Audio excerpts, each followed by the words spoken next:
เราตั้งใจว่าคือคิดส่งเลยครับ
จากไปนานอยู่ทางบ้านก็ได้ยินข่าวเห็นนกน้ำขาวมันบินข่าวล้างตรงเท้าแฟ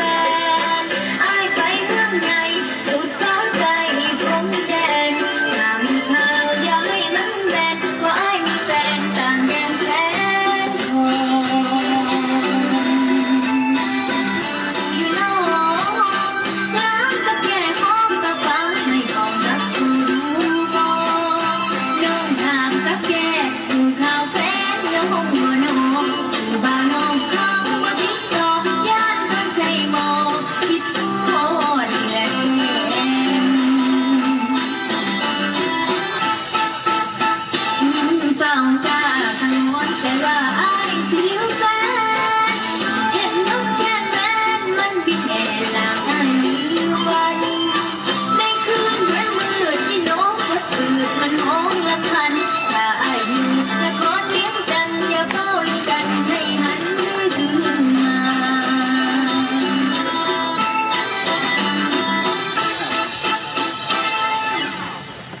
哦。